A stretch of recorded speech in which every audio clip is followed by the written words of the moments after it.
അസ്സലാമു അലൈക്കും വറഹ്മത്തുള്ളാഹി തആല വബറകാത്തു. അറക്കൽ വീട്ടിൽ കല്യാണത്തിന്റെ ആരവങ്ങൾ. കുടുംബാംഗങ്ങളെല്ലാം എത്തിച്ചേർന്നു. നാട്ടുകാരും. ശരിക്കും വലിയൊരു കല്യാണം തന്നെ. അതെ, അറക്കൽ വീട്ടിലെ ചെറിയ മോളുടെ കല്യാണമാണ്. അതുകൊണ്ട് തന്നെ എല്ലാവരും അവിടേക്ക് നേരത്തെ കാലത്ത് തന്നെ എത്തിയിട്ടുണ്ട്. കല്യാണത്തിന്റെ തിരക്കുകൾ 2-3 ദിവസമായി തുടങ്ങിയിട്ട് അന്ന് മുതലേ കല്യാണം തന്നെ. അതെ, വരുന്നവർക്കെല്ലാം ഭക്ഷണവും വിവിധ വെറൈറ്റി ഐറ്റംസിലുള്ള വിഭവങ്ങളും എല്ലാം വിളമ്പി തുടങ്ങി. അന്ന് പുലർച്ചെ അവൾ എഴുന്നേറ്റു, തഹജ്ജുദ് നിസ്കരിച്ചു. മോളെ, ഉമ്മ വിളിച്ചു. ആ ഉമ്മ. മോളെ, പിന്നെ ഇപ്പം വരുമായിരിക്കും അവർ. നിക്കാഹ് കുറച്ച് നേരത്തെ ആയതുകൊണ്ട് തന്നെ ആദ്യം നിന്നെ അണിയിച്ചൊരുക്കാനാവില്ലായിരിക്കും വരിക. നമ്മളിവിടെ നിന്നുള്ള ഡ്രസ്സ് ആയിരിക്കില്ല. എന്നാലും ഉപ്പ വാങ്ങിത്തന്ന ആ ഡ്രസ്സ് ഇട്ടോണ്ടിട്ടോ. അവൾ കുളിച്ചു മാറ്റി. അപ്പോഴേക്കും ഇത്താത്തമാരെല്ലാം അവളെ മാറ്റിക്കാൻ വന്നു. എന്നാൽ ആ കൂട്ടത്തിൽ അവരുടെ ബ്രൈഡിനെ മാറ്റിക്കുന്ന മേക്കപ്പ് ആർട്ടിസ്റ്റും വന്നു.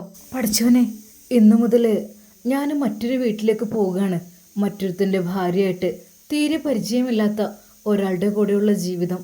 അത് ജസീർ. അയാൾ എങ്ങനെയാണെന്നോ ഒന്നും അറിയുന്നില്ല. ഒരു കാര്യം അറിയാം, ഫ്രീക്കൻ ചെക്കനാണ്, അത് മാത്രം. എന്താ ഇങ്ങനെ നിൽക്കുന്നത്? മേക്കപ്പ് ആർട്ടിസ്റ്റിൻ്റെ ആ ഒരു ചോദ്യത്തിന് മുമ്പിൽ അവൾക്ക് പെട്ടെന്ന് കല്യാണമൊക്കെ ഉണ്ടായതുകൊണ്ടായിരിക്കും അവൾക്കൊരു വിഷാദമുണ്ട് മനസ്സിൽ, ജ്യേഷ്ഠത്തിമാരും പറഞ്ഞു. അങ്ങനെ പിന്നീട് ഒരു പ്രതിമയെപ്പോലെ അവളിവിടെ ഇരുന്ന് കൊടുക്കുകയായിരുന്നു. തൻ്റെ മുഖത്ത് ഓരോ ക്രീമുകൾ വാരി പൊത്തിയും തേച്ചും മസാജ് ചെയ്തും. അങ്ങനെ പിന്നീട് നല്ല ഒരു ഡ്രസ്സ് അത് അണിയിപ്പിച്ചു. ശരിക്കും ഒരു പ്രതിമയെ പോലെ തന്നെ. എന്താണ് നിന്റെ മുഖത്തൊരു പുഞ്ചിരിയില്ലാത്തേ? ഹാദിയുടെ ജ്യേഷ്ഠത്തി ചോദിക്കുന്ന കേട്ട് അവൾ വെറുതെ ഒന്ന് പുഞ്ചിരിച്ചു. ഇല്ല, എന്തെന്നറിയില്ല, പുഞ്ചിരിക്കാൻ തോന്നുന്നില്ല. എന്നാൽ അപ്പോഴേക്കും അവളുടെ കോളേജിലെ കൂട്ടുകാരികളെല്ലാം എത്തിയിരുന്നു. ഐഷു ഇല്ല, അവൾ ഉംറക്ക് പോയതാണ്, അതുകൊണ്ട് അവരില്ല. ഒരു നിമിഷം അവൾ ഓർത്തു തൻ്റെ ക്ലാസ്സിനെ കുറിച്ച്, തൻ്റെ കോളേജിലെ ഉസ്താദുമാരെ കുറിച്ച് ഓർത്തു. ഇല്ല റബ്ബേ, ഇനി ആ ഒരു ജീവിതം കിട്ടൂല. അത് കഴിഞ്ഞു. എന്തായാലും കോഴ്സ് കംപ്ലീറ്റ് ചെയ്യാനൊക്കെ ആഗ്രഹം ഉണ്ടായിരുന്നു, പക്ഷെ അതൊന്നും നടന്നില്ല. സാരല്ല, അള്ളാഹുവിൻ്റെ വിധിയല്ലേ എല്ലാം. എങ്കിലും അവളെ മേക്കപ്പ് ചെയ്യുന്നതിനിടയിലൊക്കെ തൻ്റെ ആശുസ്താദ് പറഞ്ഞതുപോലെ ദിക്റുകൾ ഇങ്ങനെ ചൊല്ലിക്കൊണ്ടിരുന്നു. എപ്പോഴും ദിക്റുകൾ ചൊല്ലുമ്പോൾ മനസ്സിനുള്ളിൽ നല്ലൊരു സമാധാനം ഉണ്ടാവും. അതുകൊണ്ട് തന്നെ അവൾ അപ്പോഴും അതിങ്ങനെ ഉരുവിട്ടുകൊണ്ടിരുന്നു. അധികം ഹെവി ആയിട്ടൊന്നും അവിടെ നിന്ന് വേണ്ടെന്ന് അവൾ പറഞ്ഞിരുന്നു. സിമ്പിളായിട്ട് മതി ഉമ്മ. എന്നാൽ ബ്യൂട്ടീഷ്യനോട് ഉമ്മ പറഞ്ഞത്, അതെ, അവൾക്ക് കൂടുതൽ ഹെവി ആയിട്ടൊന്നും വേണ്ടട്ടോ, സിമ്പിളായിട്ട് മതി എന്ന് പറഞ്ഞിട്ട് സിമ്പിൾ ഡ്രസ്സൊക്കെയാണ് എടുത്തിട്ടുള്ളത്, അതിനനുസരിച്ച് മതി. അവൾ പിന്നെ സിമ്പിൾ ആയാലും നല്ല ക്യൂട്ട്നെസ് ആണ് കേട്ടോ, വളരെ മനോഹരമാണ്. ഇങ്ങനത്തെ കുട്ടികൾക്ക് കൂടുതൽ മേക്കപ്പിൻ്റെ ആവശ്യം പോലും ഇല്ല. അതെ, പഠിച്ചു നിന്ന സൗന്ദര്യം ഉണ്ടല്ലോ, അതന്നെ മതി, കൂടുതലായിട്ടൊന്നും വേണ്ട. പക്ഷെ ഇത്താത്തമാരെ പണിയാണ് ബ്യൂട്ടീഷ്യനെ വേണമെന്നൊക്കെ പറഞ്ഞിട്ട്. എന്തോ മങ്ങളത്, അതിപ്പോൾ ആരാണെങ്കിലും അങ്ങനെ തന്നെയല്ലേ? എന്ത് നിങ്ങൾ ഈ കാലത്തൊന്നല്ലേ? ജ്യേഷ്ഠത്തിമാർ ഉമ്മയോട് പറഞ്ഞപ്പോൾ, അല്ലടി അവൾക്ക് സിമ്പിൾ മതി എന്നുള്ള പറഞ്ഞതല്ലേ, അതുകൊണ്ടാണ്. ഉമ്മ, അവരിപ്പം അങ്ങ് എത്തൂട്ടോ. അവിടെയുള്ള കൂട്ടുകാരികളെല്ലാം നാട്ടുകാരും വീട്ടുകാരും എല്ലാം മണവാട്ടിയെ കണ്ടു. അതെ, മണവാട്ടിക്ക് ആശംസകൾ അറിയിച്ചു. ശരിക്കും മൊഞ്ചായിട്ടുണ്ടല്ലോ. മണവാട്ടി പെണ്ണിന് മേക്കപ്പിൻ്റെ ആവശ്യമൊന്നുമില്ല കേട്ടോ. അടിപൊളി, മാഷാ അല്ലാ, മനോഹരം തന്നെ. എല്ലാവരും അവളുടെ ഡ്രസ്സും ഓർണമെൻറ്റ്സും ഒക്കെ നോക്കി. പിന്നെ ആഭരണങ്ങളെ കൂടുതലായിട്ട് അവൾക്ക് അല്ലെങ്കിലും ധരിക്കുന്നത് ഇഷ്ടമല്ല. സിമ്പിളായിട്ടുള്ള ഡയമണ്ട്സ് മാത്രമായിരുന്നു അവൾ ധരിച്ചിരുന്നത്. അതെ, സിമ്പിളായിട്ടുള്ള ഒരു ഡയമണ്ട് നെക്ലേസും അതുപോലെ ഡയമണ്ടിൻ്റെ 2 റിങ്ങും സിമ്പിളായിട്ടുള്ള പാദസരം, അങ്ങനെയുള്ള കുറച്ച് 2-3 ബാംഗിൾസ്, അത് മാത്രമേ അവൾ ധരിച്ചിരുന്നുള്ളൂ. എന്നാൽ മണവാട്ടിയുടെ മേത്ത് അധികം പൊന്നൊന്നും ഇല്ലാത്തത് കൊണ്ട്, അതെ, ഓളിട്ട് മൂടാനുള്ള സ്വത്തുണ്ട്. എന്നിട്ടെന്താ, പുതിയണ്ണിന് പൊന്നും പണ്ടില്ലല്ലോ. അതിൻ്റെ പൊന്നാര താത്ത, ഡയമണ്ടാണ്. ഡയമണ്ട് പറഞ്ഞാൽ സിമ്പിളാകുമ്പോൾ തന്നെ അത് നല്ല വിലയായിരിക്കും. അത് ഹെവി ആയിട്ട് യൂസ് ചെയ്യുന്നവർക്കൊക്കെ സ്വർണ്ണം നല്ലത്, സിമ്പിളാകുമ്പോഴേ ഡയമണ്ട്സും. അവളെ ആ കഴുത്തിലുള്ള നെക്ലേസിൻ്റെ വില തന്നെ എത്ര ഉണ്ടാവുമെന്നോ? 3-4 ലക്ഷം ആ സിമ്പിളായിട്ട് നെക്ലേസിന് തന്നെ ഉണ്ടാവും. പിന്നെ ബാംഗിൾസും മോതിരങ്ങളും വള, അതൊക്കെ ശരിക്ക് നല്ല വിലൻ്റെ ആണ്. ശരിക്കും ഇതുകൊണ്ട് എത്ര സ്വർണം കിട്ടും? അതെ, അത്ര വിലയാണ്. അതിൻ്റെ കല്ലിനാ വില. എന്തൊക്കെ തന്നെ ആ പൊന്ന് എണ്ണ ചൊറുക്ക് കിട്ടൂല കേട്ടോ. ഡയമണ്ട് ഇടണതും പൊന്ന് ഇടണതും രണ്ടും രണ്ടന്നെ. പുതിയണ്ണുങ്ങളാകുമ്പോൾ എപ്പോഴും ആ പൊന്നിങ്ങനെ നിറഞ്ഞു നിൽക്കണം. അതെ, ഇപ്പോഴത്തെ കല്യാണത്തിനൊക്കെ എല്ലാവരും വാടകയ്ക്ക് ആഭരണങ്ങളൊക്കെ വാങ്ങിയിട്ടല്ലേ ഇടാറുള്ളത്. ഇവർക്ക് പിന്നെ അതിൻ്റെ ആവശ്യമില്ല. ആ കുട്ടിയാണെങ്കിൽ ഇട്ടിട്ടുമില്ല, ഉള്ള സ്വർണം തന്നെ ഇട്ടിട്ടുണ്ടാവില്ല. സിമ്പിളായിട്ട് സിമ്പിളായിട്ട് ഡ്രസ്സിന് എന്നാലും നല്ല ലുക്ക് ഉണ്ട് കേട്ടോ. സിമ്പിൾ ഡ്രസ്സിൽ അണിഞ്ഞൊരുങ്ങിയത് കാണുമ്പോൾ എല്ലാവരും അത് അഭിപ്രായപ്പെട്ടു. എല്ലാവരും അതാ മണവാട്ടിയുടെ ചുറ്റുമായി കൂടി പലരും മൈലാഞ്ചി നോക്കുന്നു, ഡ്രസ്സ് നോക്കുന്നു, അങ്ങനെയൊക്കെ. എന്നാൽ പെട്ടെന്ന് അതാ തൊട്ടപ്പുറത്ത് നിന്ന് ഇത്താത്ത ഓടി വന്നിട്ട്, ഉമ്മ അതെ അവരെത്തി. ഒരു നിമിഷം അവളുടെ കൈകാലുകൾ തളർന്നു പോയി. അതെ, ആളുകളെ പുതിയാപ്പിള വന്നോ? നിക്കാഹ് നടക്കില്ലേ? ഇവിടെ വെച്ച് തന്നെയാണ് നിക്കാഹ്. ആണല്ലേ? മാഷാ അല്ലാ. അങ്ങനെ അതാ നിക്കാഹിന്റെ ആ വലിയ സ്റ്റേജിലേക്ക് പുതുമണവാളൻ കടന്നു വരുകയാണ്. അതെ, മണവാളൻ വരുന്നത് എല്ലാ പെണ്ണുങ്ങളും ജനലിനുള്ളിലൂടെയും വാതിലിനുള്ളിലൂടെയൊക്കെ നോക്കി. മാഷാ അല്ലാ, അടിപൊളി ചെക്കനാടി, എന്ത് രസാണ് എൻ്റെ ചെക്കനെ കാണാന്.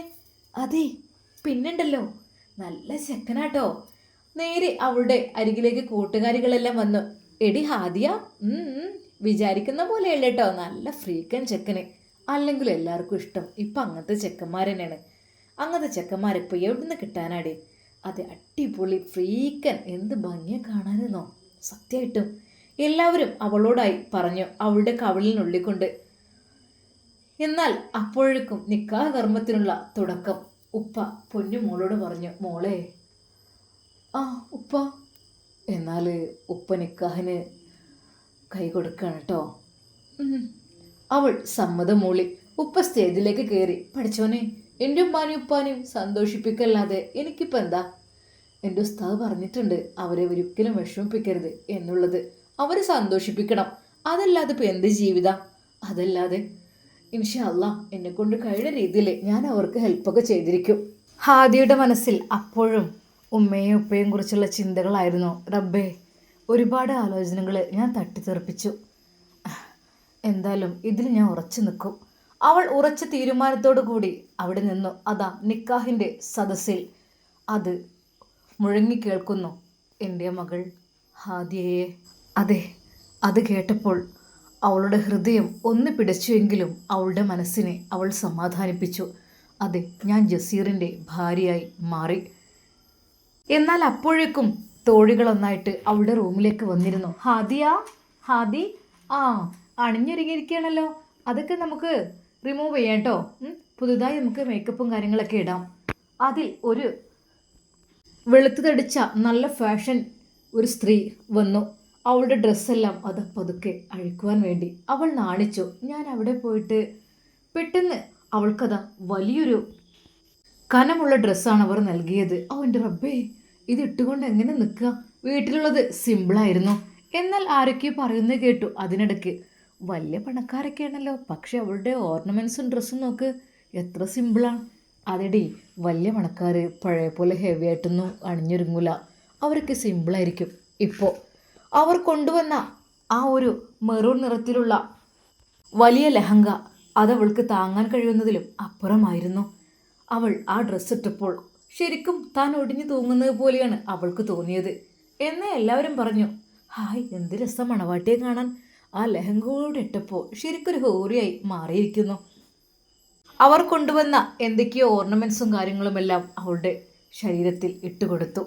എന്നാൽ മഹറണിക്കാൻ ജസീർ വരുന്നുണ്ട് എന്ന് കേട്ടപ്പോൾ അവളെ ഒന്നുകൂടി മാറ്റിയൊരുക്കി നിർത്തി.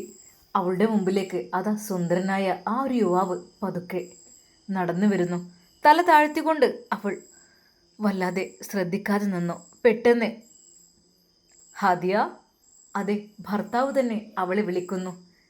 അത് ജസീർ പുഞ്ചിരിക്കുന്ന മുഖവുമായിക്കൊണ്ട് അവൻ തൻ്റെ അടുക്കിലേക്ക് കടന്നു വന്നു. ആ മഹർമാല അവളുടെ കഴുത്തിലേക്ക് അണിയിച്ചു കൊടുക്കുമ്പോൾ പിന്നിൽ നിന്നും ആ വലിയ സ്ത്രീ അത് ശരിക്ക് കൊളുത്തുകൾ ഇടുന്നുണ്ടായിരുന്നു. അതെ, അതും ഒരു ഡയമണ്ട് നെക്ലേസ് തന്നെയായിരുന്നു, അതിമനോഹരമായ.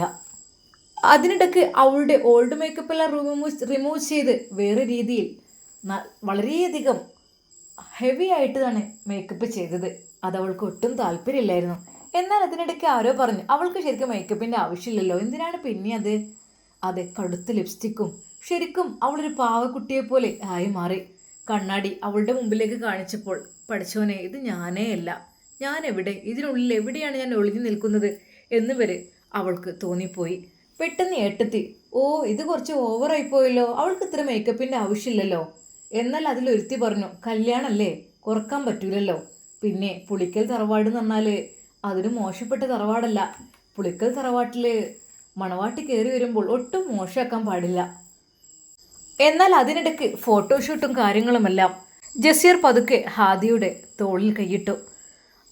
എന്താ മണവാട്ടി എന്ന് താഴോട്ട് നോക്കി നിൽക്കുന്നത്? ഇപ്പോൾ എല്ലാ മണവാട്ടികളും പഴയ പോലെ അല്ലട്ടോ, വളരെയധികം സ്മൈലേ. അതെ, നല്ല രീതിയിൽ ചിരിച്ച് നോക്കി നിൽക്കൂ. അതിനിടയിൽ ഗ്ലാസ് വെച്ചും അങ്ങനെ പല പല ഫോട്ടോഷൂട്ട് ആ സ്റ്റേജിൽ നടന്നു. എല്ലാവരും പറഞ്ഞു, എടീ ഹാദിയക്ക് പറ്റിയ ചെക്കൻ തന്നെയല്ലേ. എന്നാൽ അവിടുത്തുകാരും അങ്ങനെ തന്നെ പറഞ്ഞു, ജസീറിന് പറ്റിയ പെണ്ണ് തന്നെയാണ്, നല്ല മൊഞ്ചത്തി കുട്ടി അല്ലേ, നല്ല ഹൈറ്റും പാകത്തിന് വെയിറ്റും നല്ല മുഖഷേപ്പും എല്ലാം ഉണ്ടല്ലേ. ജസീർ മൊഞ്ചനന്തനാണല്ലോ. ആ ജസീർ എത്ര എണ്ണം പോയി നോക്കി, ഓൻ ഒറ്റൊന്ന് പറ്റണ്ടേ, അവസാനം ഇവിടെ പറ്റിയിട്ടുണ്ട്. ഏതായാലും എങ്ങനെ നോക്കിയാലും എനിക്ക് കൂടെ കൊണ്ടു നടക്കേണ്ടതല്ലേ, കുറച്ച് നല്ലത് വേണ്ടേ എന്ന് പറഞ്ഞ് അവനങ്ങ് ഒഴിഞ്ഞു മാറും.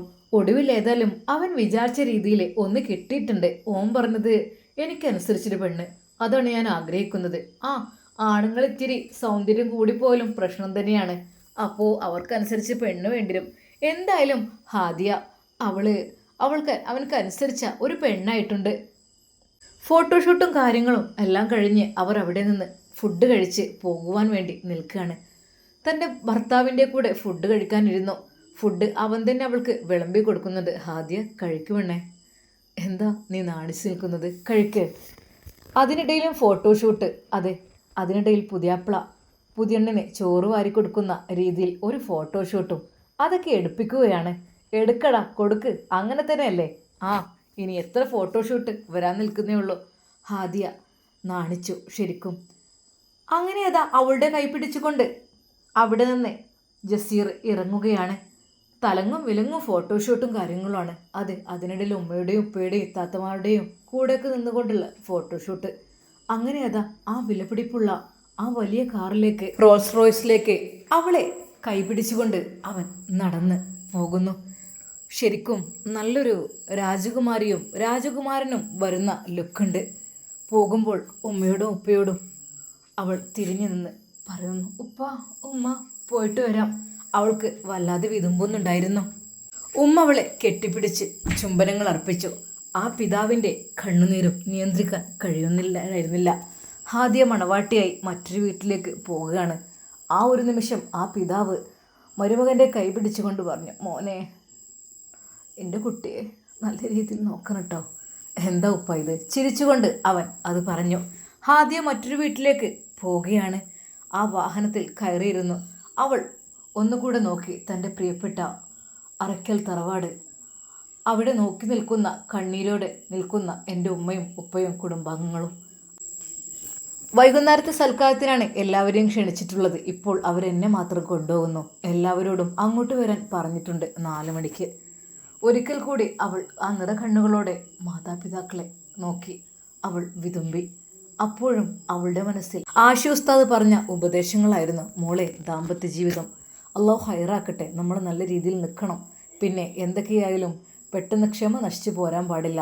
അല്പം ക്ഷമയോടുകൂടി ജീവിച്ചാൽ നമുക്ക് എന്തൊക്കെ തന്നെയായാലും ഉന്നത വിജയം ഉണ്ടാകും. അതുകൊണ്ട് എല്ലാത്തിനും ക്ഷമിക്കണം. അതെ, ഉസ്താദിൻ്റെ ആ വാക്കുകൾ ചെവിയിലങ്ങനെ അവൾ കേട്ടുകൊണ്ടിരുന്നു. മണവാളൻ്റെ അടുത്തേക്കിരിക്കാൻ അവൾക്ക് ഭയം. എന്താ ആദ്യ, എന്തെങ്ങനെ വിട്ടു നിൽക്കുന്നത്? മണവാളൻ പതുക്കെ അവളുടെ ആ ഡ്രസ്സിൽ പതുക്കെ കൈവച്ചിട്ട് പറഞ്ഞു, എന്താ നല്ല വെയിറ്റ് ഉണ്ടോ? അവൾ ഇല്ലെന്ന് തലയാട്ടി. ഇനി അധികമൊന്നുമില്ല, ജസ്റ്റ് ഫോട്ടോഷൂട്ട് കഴിഞ്ഞാൽ ഓക്കെ. അങ്ങനെ അവർ അതാ മണവാളൻ്റെ വീട്ടിലേക്ക് യാത്ര പോവുകയാണ്. ഹാദിയ അവളുടെ മനസ്സിൽ എന്തൊക്കെയോ പുതിയ ചിന്തകൾ. റബ്ബേ, ഞാൻ എവിടെയൊക്കെ പോകുന്നത്, എങ്ങോട്ട് എത്തിപ്പെടുക, ആരൊക്കെ എന്നെ ഹെൽപ്പ് ചെയ്യും, എനിക്കൊന്നും അറിയുന്നില്ല. എന്നാൽ മണവാളൻ സംസാരിച്ചു കൊണ്ടിരിക്കുന്നു. ഡ്രൈവറും മണവാളിൻ്റെ പെങ്ങളും മുൻപിലെ സീറ്റിലുണ്ട്. പിന്നിലായിട്ട് നവദമ്പതികൾ ഇരിക്കുന്ന യാത്ര പോവുകയാണ്. അതെ, ആങ്ങളെയും പെങ്ങളും എന്തൊക്കെയോ സംസാരിക്കുന്നുണ്ട്. അറിയാത്തൊരാളുടെ അരികിലേക്കാണ് പോകുന്നത്. ഒട്ടും പരിചയമില്ല. ഒരു കുറി ഫോൺ വിളിച്ചു എന്നല്ലാതെ അതിനപ്പുറത്തേക്കായിട്ടൊന്നും പറഞ്ഞിട്ടില്ല. റബ്ബേ, എന്ത് സ്വഭാവക്കാരനാണ് ഒന്നും അറിയില്ല. അങ്ങനെ അതാ അവൾ അവൻ്റെ വീട്ടിലേക്ക് യാത്ര പോയിക്കൊണ്ടിരിക്കുകയാണ്. ഇൻഷാ അല്ലാഹ് നമുക്കിതിൻ്റെ ബാക്കി ഭാഗം നാളെ കാണാം. അതുവരേക്കും എല്ലാവർക്കും അസ്സലാമു അലൈക്കും വറഹ്മത്തുള്ളാഹി തആല വബറകാതുഹു.